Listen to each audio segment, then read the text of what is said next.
What is the quote unquote deconditioning process in human design, respectively? So I'm just a casual traveler, saying it for me, just traveling freely through places. That's for a different note. Um, so what is the deconditioning process? It's in the subjective human design experiment. Because I say it's a subjective human design experiment because only you could test out what it really means. Only you only you could test out like you can only test out like how you could accept to kind of like put your expectations on the side. So by you accepting putting expectations to the side, that's you putting your fate in the hands of something that's non-human and non-human mental. And since we're like kind of like we're kind of deconditioning from that. We're deconditioning from like we're putting our expectations into human made constructs, and the deconditioning process is to like kind of recognize that there's a whole different system outside of there's a whole different system outside of now I'm a customer. So there's a whole different, and this one's pretty raw, jagged. So I don't know if I'll post this one, but I might, because it's just a flow.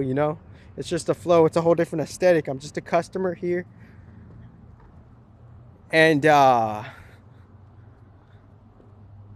I just read a note, and that note kind of said like okay, so the deconditioning process is growing. Here's the particular point I wanted to bring up. What is the deconditioning process?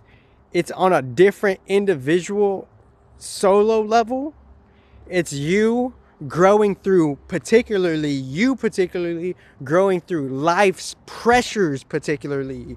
So it's growing through life's pressures, because as we're growing through life's pressures, the pressure is always going to be there. And the deconditioning process is us accepting and getting resilient to the pressure of life and accepting that pressure. That's a secret crux of this human design shit, because we have to accept that the pressure is always there, but how we respond to the pressure, that's what makes the crux difference in what and how we're like and how we're just kind of figuring out and doing the self-discovery process of what quote-unquote deconditioning is. Deconditioning, quote-unquote, is just kind of like seeing how everything that you were taught true, that could have been flipped backwards or inverted. Standardly saying that with, spiritual predecessorial knowledge. Things could have been inverted, not good, not bad. It could have been flipped upside down from the natural way, and we're conditioned into that inverted way, and now we have to repair while moving. Shout out to the predecessors. We have to find the deconditioning way. We have to find the natural way, most respectively, reminding ourselves, working with that, sharing that natural way. That's part of enhancing it, right? So within that, we're deconditioning the process, because the human being conditioned, it's relying and expecting on things that, on a system that's inverted from nature itself, particularly inverted from nature. So the human design process system, for some reason, the founder, Ra Uber Hu, he says it takes some type of 7-year process for you to kind of like let go and unpeel that. And I explain why intuitively it could be 7 years on a whole different video. So I'm just kind of, this whole YouTube shit is just kind of some buffer shit. I'm not like, I like, my phone doesn't have enough memory for me to do videos an hour a day, and I'm still working for the time to do that, because eventually, like, I could go back, as I have in the past, to do hours a day on the video. But this is just kind of me chiming in for this right here.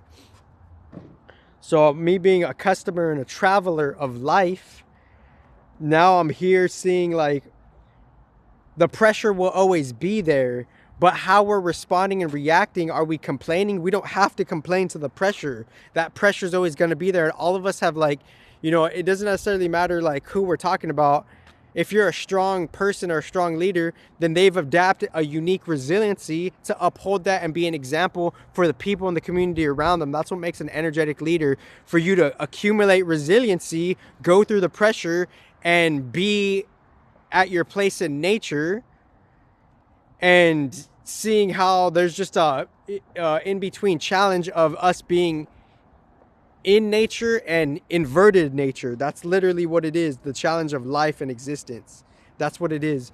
So so with the whole Mercury and Sun being conjunct on gate 5, that's kind of like seeing, according to the keynote of this Sun design transit, it's saying adapting to the universal rhythms of fixed patterns. So for some reason, everything is kind of meticulous, because like, even though Sag is a mutable sign, there's a keynote, there's a subtle keynote within, you know, just the bars of it. There's a fixed keynote in the mutable sign. So finding the universal rhythm of fixed patterns, we're changing our spiritual, our spiritual kind of like fire craft, whatever, in the infrastructure, in the paint of the matrix, in the mechanics of the matrix. Because the keynote, gate 5, the universal rhythm of fixed patterns, Mercury and the Sun are on Sagittarius, gate 5. So the collective global communication, it's whether we're unconscious or conscious or not of that or not, the collective energy of just mercurial communications, it's conjuncting the Sun. So the metaphysical combustion fusion reaction, it's that throat chakra merging with the character chakra, the solar plexus chakra, the external journey chakra. So that external journey chakra is endowed with the communication. So that external character is being one with a communication ethic, right? And that communication ethic, it's being infused in the surface level character of the Centaur, right? So within that Centaur, we're also receiving the beautiful news of the Centaur, of how we all have to go through the infrastructure matrix of the system, and there's a secret universal rhythm within the matrix, Sagittarius, gate 5. So within that Mercury and the Sun and the Sagittarius, that's the external daytime matrix reality of how to develop our characters, to how we're all adapting to pressure uniquely. And then Moon in Aquarius, fixed wind, and I need to see the keynote for what the Aquarius is, but like basic standard Moon in Aquarius is like feeling, where are our roots at, where are our shins at, where are where do we turn to see like a unique collective stability. Moon in Aquarius, collective stability. So we're feeling that we have to rely on each other. Like it takes a whole just the basic terminologies. It takes the whole a whole communal build. We all need to rely on each other for water and the utilities to be kind of like a thing, and I've already spoken about things like this in the past. So we're feeling that in the dream time, we need each other. We need a collective community. We need a global community so shit could work. But, there's other standard energetic forces that are doing their thing within the mechanisms of cleaning house. No judgment on the brutal mechanics of the universe, right? Because that's what it is. This is mature intelligence. So we're feeling that in the dream world. We need to find our place in the world. And if we're out of pocket, then we could be out of alignment with our place in the world. Because Moon in Aquarius, find your place in the world. Moon in Aquarius, find your place in the world. And then the character Mercury and Sun conjunctees, it's like build your character off of being listen hard. If Mercury is the communicator and he's merging with the character, you got to listen hard. So listen hard and feel and try to work on the karma, right? So this was kind of rough. Excuse me for this video. And obviously I can make more notes later. Thank you.